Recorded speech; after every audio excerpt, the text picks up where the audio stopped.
In today's shoot, I'm going to show you what I do in camera and in post-processing to achieve super saturated red.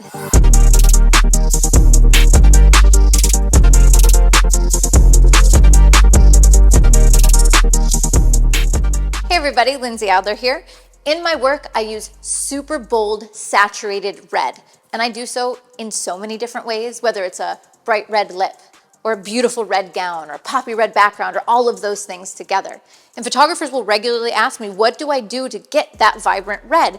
Because often they've tried it and didn't get the same results. Well, you're in luck, because today I want to show you a couple of the things that I do, both in camera and in post-processing, to get my reds to look so rich, so vibrant. So first, in this shot, I want to begin by talking about background choice. If I am shooting for a red background, this is the color that I use. It is the Savage Universal Primary Red. There's some other reds, sometimes they're a little bit too orange, or maybe they're a little bit too dark in order to get it to be vibrant, so this is my go-to. My next major tip all comes down to lighting red. Many photographers make a huge mistake, which it seems logical at first, but it actually works against you. The mistake is that most photographers overlight the red background. In other words, they throw light on it, and the result is that it usually looks kind of washed out, overexposed, the color is kind of weird, like it just doesn't work. So my secret to getting red backgrounds in camera that are super saturated is to underlight that red. So let's take a look at the lighting I have set up right now. To the left-hand side of the frame, I have a large umbrella with diffusion. This is going to be our main light on the subject. This is not the problem. The problem are my two background lights. On either side of the background, I have a small white umbrella and a strobe. Now, it makes sense if I'm going for a poppy bright red image that maybe I would light the background, but let me show you the problem it creates. All right, so you can see the problem already. Looking at the background here, you can see that it's uneven, first of all. Kind of on the left and right edges of the frame, there's this little glow of desaturated red. That's exactly what happens when you light that background. I'm going to give you some other tips if you want to lighten up your scene, but what we're going to start with first is taking light away. So I'm going to turn off both of those umbrellas and show you how the scene will improve. Already, this red is so much more vibrant. And if we compare the two shots, I think it's night and day. Like, I definitely am getting a much richer color in the second result once I've taken away the background lights. Now, I will say that it's giving me a little bit more of a dramatic result than I might want. It all depends on my intention, but we're going to talk about that in a minute.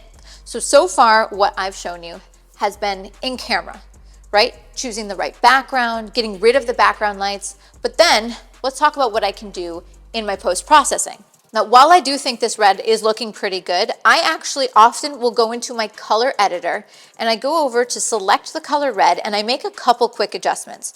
The first thing that I often do is I take the lightness slider and I darken it down. This is going to make that red get almost blood red, like really, really deep and rich. And then if I find the need, I will often pump up the saturation just a little bit. So here is the before and here's the after. Now, one more thing to know about the color red is that it exists on a spectrum, basically from kind of an orangey red to a magenta red. When I'm photographing red on red, I usually want those colors to match. And right now, her shirt leans a little bit more orange.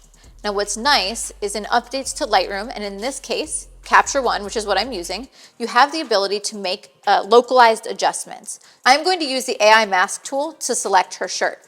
I don't actually have to go in and draw anything. Instead, it automatically makes the selection for me. So I'm going to do a single click. It's selected that shirt. And now I'm going to make an adjustment only to that. So I will go into the reds and I can drag it to be, for example, a little bit more magenta. That's one way to get the reds to match more.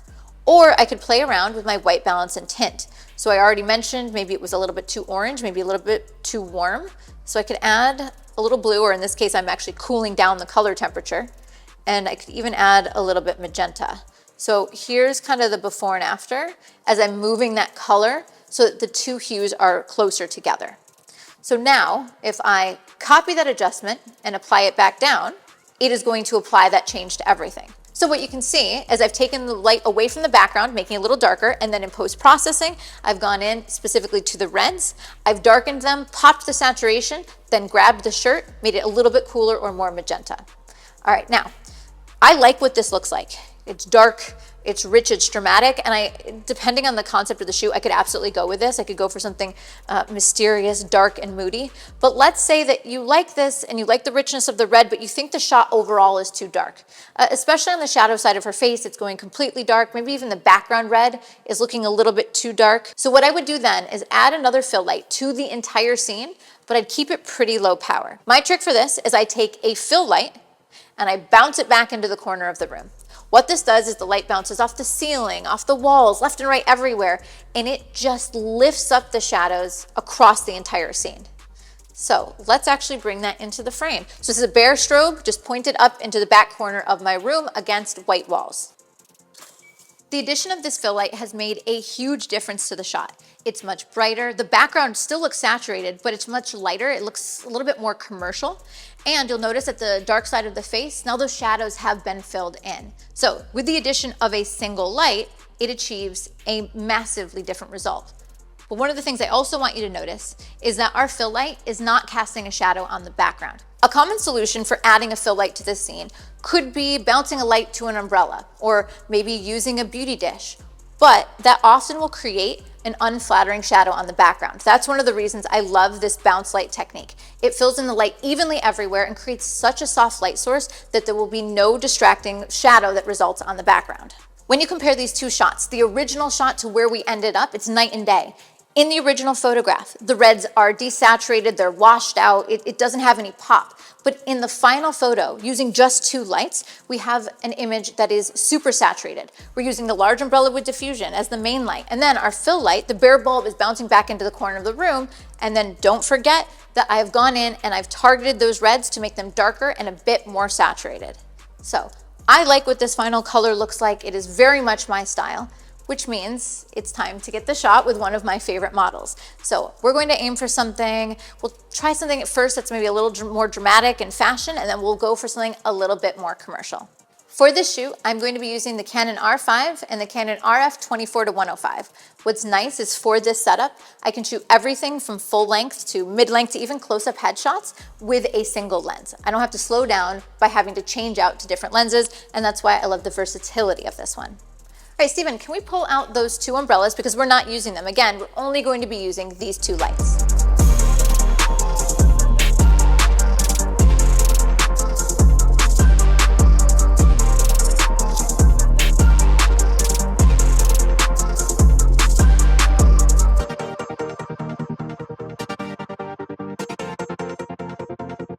All right, so there you have it. It's not so secret how I achieve my super saturated red in my photographs.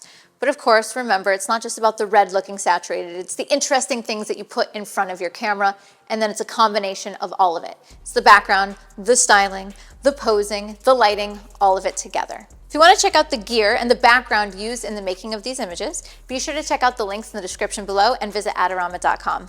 And of course, if you've enjoyed learning how I use color from camera to post-processing, be sure to like and subscribe because I have many videos that touch on just that topic. See you next time, guys.